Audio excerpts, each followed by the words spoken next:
ప్రియ దేవుని బిడ్డ, మానవునిపై దేవుని ప్రేమను మనం చూసినట్లయితే దేవుడు మనకు యోహాను సువార్త 3వ అధ్యాయం 16వ వచనంలో దేవుడు లోకమును ఎంతో ప్రేమించెను అని చూస్తాం.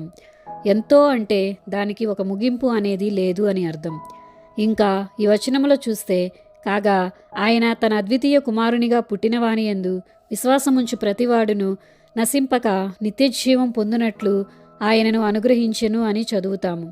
నిజముగా ఈ వచనాన్ని లోతుగా ధ్యానిస్తే ఆయన మనిషిని ఎంతగానో ప్రేమించాడు అని అర్థమవుతుంది. మనిషిని ఎంతో ప్రేమించాడు కాబట్టే మనిషిని తన స్వరూపంలో తన స్వహస్తాలతో చేశాడు. తన జీవవాయువును మనిషికి ఊదినప్పుడు మనిషి జీవాత్మ అయ్యాడు. ఆదికాండము 2వ అధ్యాయము 7వ వచనము.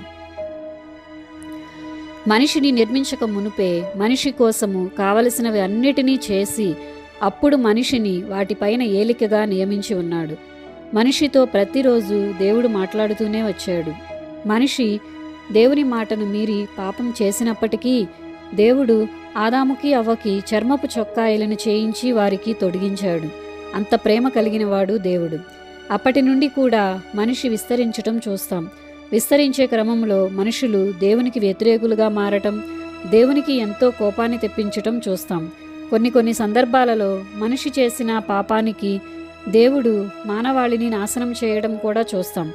అంత ప్రేమ కలిగిన దేవుడు మానవాళిని నాశనం చేశాడు అంటే మనిషి ఎంతలా నీచులుగా మారి దేవుని ధిక్కరించి ఎదురు తిరిగి ఉంటారో ఆలోచించండి.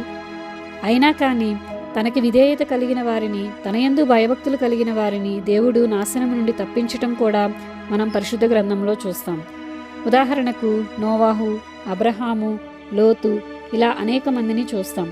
ఈ విధంగా మానవాళి యుగాలలో తరతరాలలో కూడా దేవునిపై వ్యతిరేకత చూపించేవారిగానే ఉన్నారు.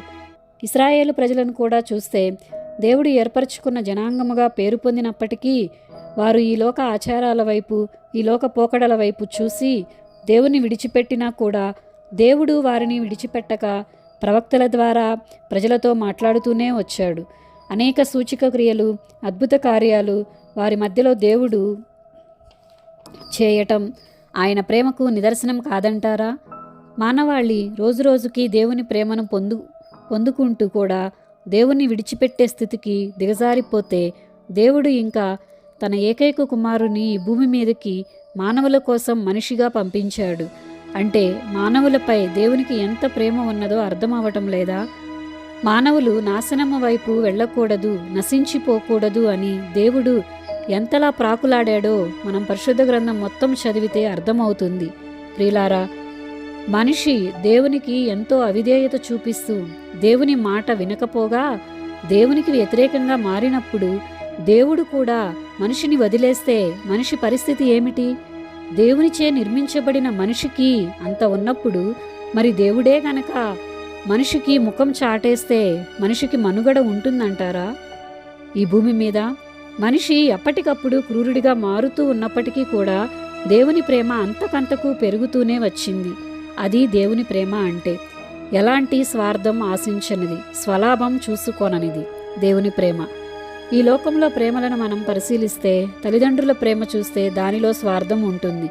ముసలి వయసులో పిల్లలు చూస్తారులే అని. భార్య బిడ్డల ప్రేమలో కూడా స్వార్థం లేకపోలేదు. బిడ్డల ప్రేమలో కూడా స్వార్థం ఉంది.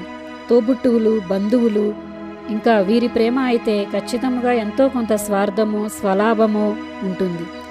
మరి స్నేహితుల ప్రేమ కూడా చూస్తే అందులోనూ స్వార్థం అనేది కనిపిస్తుంది. ఇలా ఈ లోకంలో ఉన్న ప్రేమలను చూస్తే ప్రతి ఒక్క ప్రేమలో కూడా స్వార్థము, స్వలాభము కనిపిస్తాయి.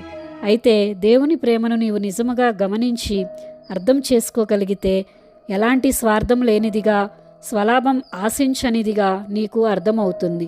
తన కుమారుని రక్తము ద్వారా దేవుడు ఆ ప్రేమకు పాత్రులనుగా నిన్ను నన్ను చేశాడు.